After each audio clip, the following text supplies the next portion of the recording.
and the other one passed away while being taken to the hospital. In Nairobi's Mukuru kwa Ruben estate, hundreds of houses were swept by the ravaging flood waters, leaving the families stranded. Tumezama kwa maji hapa. Watoto wanalia, hakuna saa hii unga imeisha. Ilibebwa na maji. Mattress zimebebwa na maji.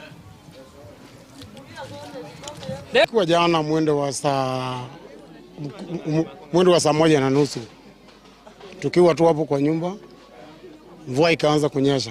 So tukiwa hapo tukasikia sauti kubwa sana, very big bang. Kusikia nikasema tu ai, mawe imeanguka, watu wamekufa. Nikachomoka nje mbio kukuja kuokoa, nikapata mawe imeanguka, nyumba imebondwa yote chini. Tukaanza, watu wakakuja wengi, tukaanza kutoa jiwe, polisi pia wakafika hapa, tukaanza kungangana na jiwe. Tukatuanga jiwe zikatoka, tukapata mama amefinywa chini na watoto wawili. Hakukuwa na kichwa haikuonekana. Hii maji si mara ya kwanza imekuwa ikivamia watu, inakuja, inaenda, serikali inakuja, inasema itashughulikia. It's quite saddening really, and we condole with the families and empathize with those that have been affected by the ravaging floods. Now, the National Assembly Health Committee has set up an inquiry committee to probe the kidney transplant scandal at Medihill Hospital in Eldoret. Speaking on Tuesday, the committee's chair, James Nyikal, said that the inquiry will seek to unearth details behind the scam and whether there were ethical breaches. He added that they will also be keen on investigating the suspected criminal activities conducted at the facility.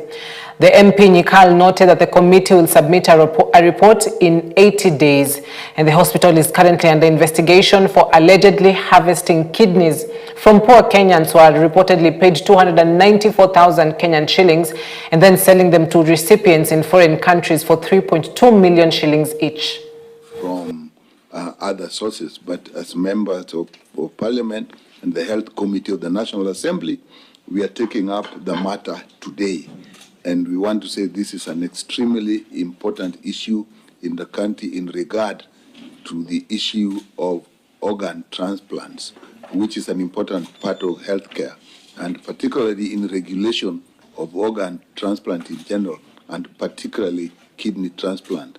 What we have now is an issue of suspected criminal activities in the area of tissue of kidney transplant involving facilities, particularly of the Medihill group of facilities, especially the one in Eldoret. What this committee has just done now is actually set up an inquiry, a committee inquiry on what exactly has gone on. And basically what we are going to look at is assess the legal and ethical integrity. Set up an inquiry. The committee has set itself as an inquiry committee, and we are going to do this. We have given ourselves a period of 80 days to do this work. And when we are in the process, it will be an open process in most cases, and you will be invited to see the process as it is going on. We are clean. Our processes are clean. We have all the records to confirm that our processes are clean. We're asking the government, come and audit us. The patients are there. We have the records. The patients are willing to come and testify. And we believe that at the conclusion of the audit, we'll get a clean bill of health. And we will continue with our activities at the hospital. Pope Francis' funeral will be held on Saturday in St. Peter's Square. Roman Catholic cardinals decided on Tuesday, setting the stage for a solemn ceremony that will draw leaders from around the world. Pope Francis, aged 88, died on Monday after suffering a stroke and cardiac arrest, ending an often turbulent reign in which he repeatedly clashed with traditionalists and championed the poor and marginalized. The pontiff spent 5 weeks in hospital earlier this year, suffering from double pneumonia, and appeared to be slowly recovering, but the Vatican on Tuesday recounted his last moments, saying death came quickly and he had not suffered.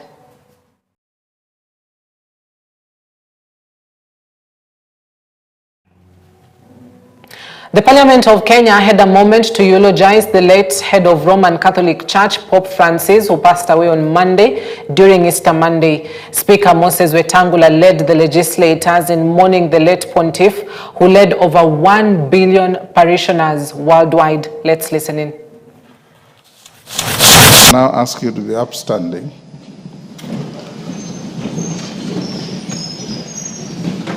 For a minute's silence. May the soul of Papa Francisco rest in eternal peace. Amen.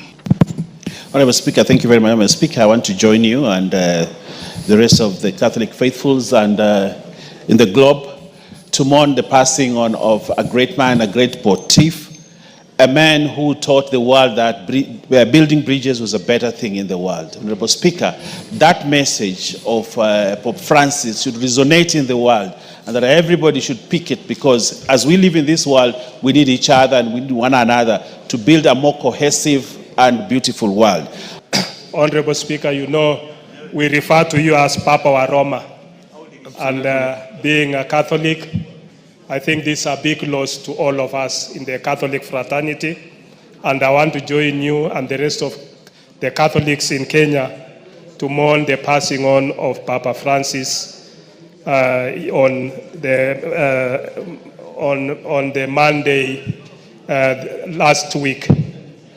Honorable Speaker, we strive to build bridges and not walls between people. I think that's a very significant message, that we should not just take it literally, but be embodied as a Christian community.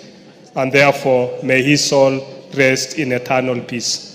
I am a Catholic by Christianity faith, and the Pope excited us because of many of the popes we have had. This one was real embodiment of real Christianity, man who practiced a lot of simplicity and sagacity, and throughout his life he preached about equality.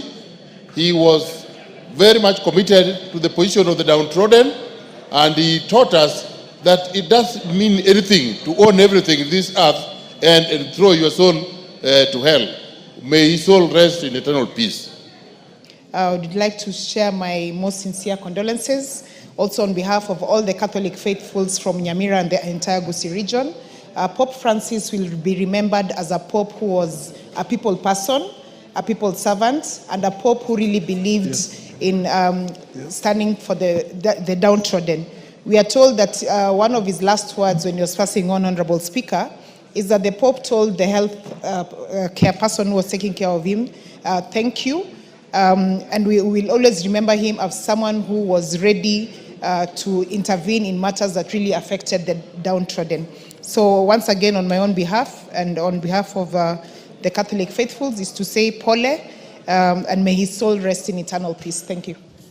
Thank you, Mr. Speaker, for giving me an opportunity to convey my deep sorrow and profound gratitude as I join the faithfuls around the world in mourning the passing of Pope Francis, a shepherd who led with humility, courage, and boundless love. Pope Francis showed us that faith and conscience are not at odds, but together are a path to authentic discipleship. He reminded us that the heart of the gospel is mercy, justice, and dignity of every person. As someone who believes that conscience is sacred and that love must always be our guide, I found Pope Francis to be a true reflection of Christ's compassion. Today we give thanks to the Almighty for his life, his teaching, and his witness. May his soul rest in eternal embrace. Interior Cabinet Secretary Kipchumba Murkomen has blamed a section of political leaders in Trans Nzoia County over the rising insecurity, accusing them of hiring goons to disorient their opponents. Murkomen, together with the Principal Secretary Raymond Omolo, appeared before the Security Committee of the National Assembly to give a status report of security across the country. Murkomen appeared for the first time before the committee after taking charge of the Interior docket earlier this year from the then acting Interior CS Musalia Mudavadi. Let me say the case of Eastleigh, for example. Security is greatly improved because the business community is working together with the local police to invest in in facilities, but also working relationship. And I think should be the case in many parts of the country. On the question of Trans Nzoia, I don't think that Trans Nzoia really have gangs at the level of gangs, but they have goons. At the moment, there are many goons attached to politicians in Trans Nzoia. They haven't matured properly to be a gang. You know, a gang is a very serious issue. A gang is led separately with proper chain of command and so forth. But there are goons that are attached to leaders, and we know a number of those goons are hanging around political actors. A lot has been done so far to deal with those, to dismantle those goons, but still a lot needs to be done because these are people who are hired per session.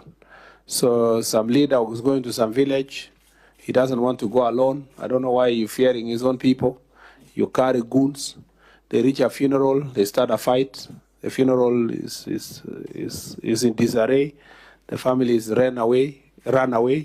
And you know, we've had those cases in Matungu, we have those cases in Kitale. I schooled in Kitale, and I'm also a person who lives in its neighborhood. And there was a time you go to Kitale and walk in the streets normally. But now if you go to Kitale and you're walking around, you also have to get some people to escort you because there are many goons around that can make your life very difficult.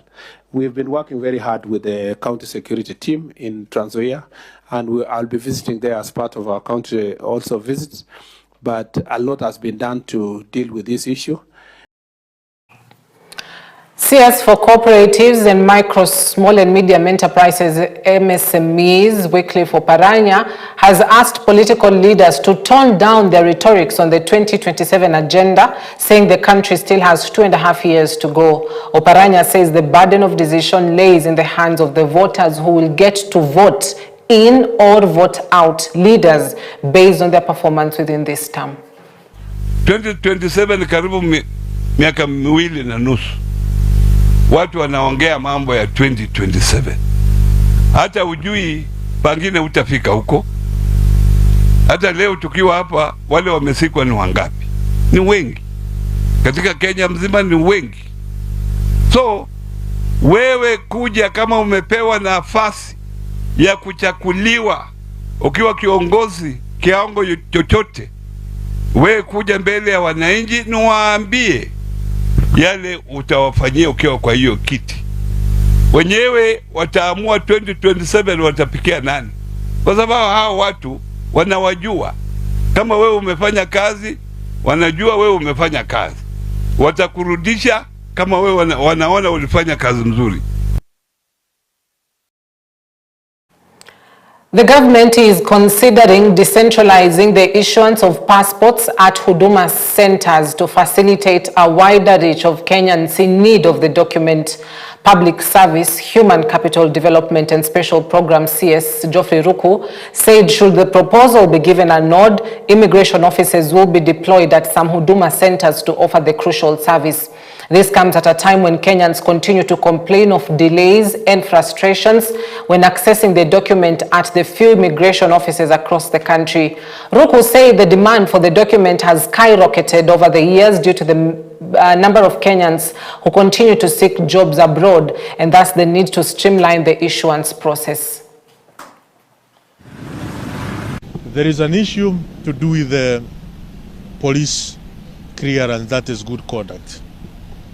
When they take the necessary details, getting police or good conduct from DCI is taking some time. We'll be working very closely with the DCI to ensure there is smooth, very smooth and quick release of the good conduct of those who are applying, of the Kenyans who are applying for good conduct. Because most of these requirements are time-bound. Also, there is one service which most of the Kenyans come to Huduma centers to ask whether it is orphaned, and we'll be working, we'll see how we can synchronize with the Ministry of Immigration to ensure also passports registration can be also processed from the Huduma centers. And then when it comes to going to fill other necessary requirement, they can go to Nya House or other areas where immigration services are orphaned. But as a government, we will work to see whether we can have many immigration services orphaned at Huduma centers. Kariobangi North Member of County Assembly Joel Munuve has passed away. Speaker of the Assembly Ken Ngondi said Munuve passed away while receiving treatment at a hospital along Kiambu Road. Munuve was elected on an independent ticket in the 2022 general elections. Kileleshwa MCA Robert Alai said that Munuve's cause of death has not yet been established, but he had complained of some pain while being driven to the hospital on Tuesday morning. Okay, I'm Honorable Ngondi, the Speaker of Nairobi County Assembly. I'm here to issue a press on the sudden demise of one of my members, and you will allow me to take you through the print today, being the date of 22nd April 2025. The leadership of the County Assembly of Nairobi is deeply saddened to announce the untimely passing on of one of our members, Honorable Munuve, who is elected member of the County Assembly up to date for Kariobangi North Ward. He suddenly collapsed and passed away earlier today. Honorable Munuve was a dedicated leader, a tireless servant of the people, and a passionate voice in the Assembly. His relentless commitment to the residents of Kariobangi North and the greater hills of public service will be remembered with immense respect and admiration. We mourn not only the loss of a colleague, but a brother whose presence and insight enriched our institution and uplifted many. His sudden demise is profound loss to his family, his constituents, and the entire Nairobi City County government. On behalf of the County Assembly of Nairobi and my own behalf, as the Speaker, we convey our deepest condolences to the family, friends, and constituents of Honorable Munuve. Our thoughts and prayers are with them during this difficult time. Further details regarding the funeral arrangements will be communicated in due course. May his soul rest in. Kwamba tumeelezwa na Speaker kwamba tumepoteza mmoja wetu. Alikuwa rafiki wangu wa karibu sana. Mara nyingi tulikuwa tunatembea pamoja na yeye, na hatujui nini imefanyika leo mpaka akaaga. Tunaombea Mungu aweke roho yake mema peponi, lakini kwa sasa tungeomba sana kama familia ya Assembly, wanasiasa hapo tena kwa familia yake, tupatie muda kidogo wajirecollect so that we address this issue. Our condolences to the family as well. At that point, 20 minutes past 9 p.m., allow us to take a quick breather. Previous visits were in October 2023 for the Third Road and Belt Forum, and in September 2024 for the Forum on China-Africa Cooperation.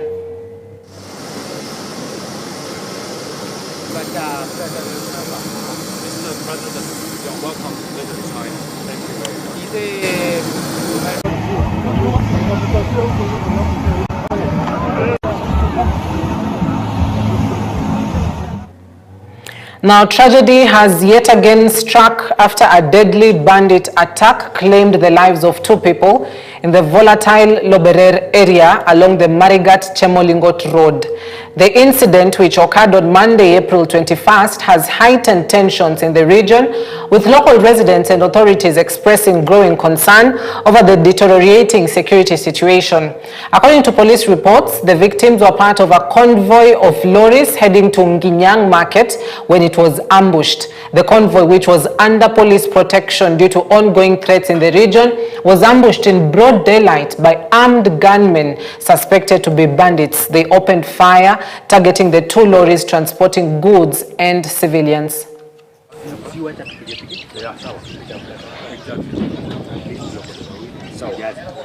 Bahati tu ni kwamba kulikuwa na maafisa wetu wa usalama. Pia initially hii highway robbery imekuwa between Kambi Samaki na Roruk.